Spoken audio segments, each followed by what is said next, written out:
The details of Trump's remarks at FEMA's hurricane prep meeting just leaked, and they're infuriating. Yesterday, the president sat down with the Federal Emergency Management Agency in order to discuss preparations for this year's hurricane season, which, thanks to the climate change that the president has decided is just a Chinese hoax, is almost certain to produce deadlier storms than the year before. Considering the horrifying devastation left in the paths of Hurricanes Harvey and Maria, doubling down on our hurricane preparedness is more vital than ever.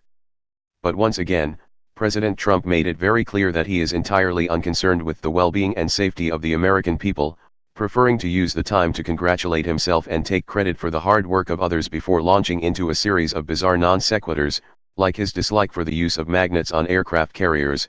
Part of it is, they want to have all new. Instead of having the system that throws the aircraft off the ship, which was always steam.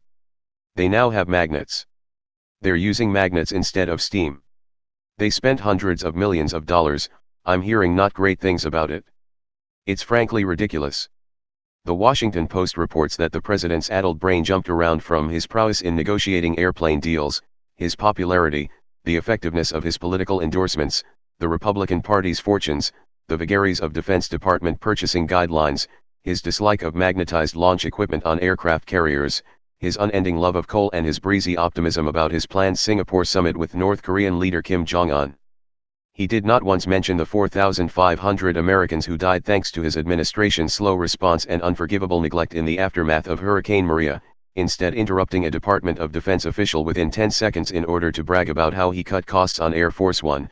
We saved $1.6 billion on Air Force One. Can you believe it? I got involved in the negotiations. The press refuses to report that, but that's okay. People were really surprised.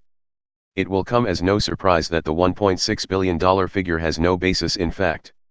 It offers a small glimpse into the president's rapidly decaying brain, that simply bringing up the Department of Defense sends Trump's tremendous brain immediately searching for the first thing he can praise himself for and simply blurting it out, obsessive in his need to remind others of his accomplishments and to assuage his ego at every opportunity, too fixated on his own personal affirmation to pay any attention to the deadly serious discussions going on around him.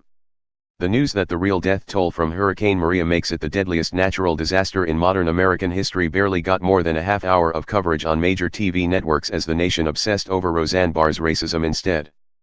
But the president couldn't even be bothered to bring up the victims even once.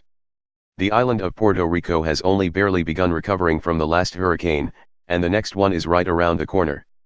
It's deeply disturbing to know that the president can't even be bothered to show even the most basic concern for the thousands of lives at risk, a sure sign that he will sit by and let Puerto Rico drown a second time.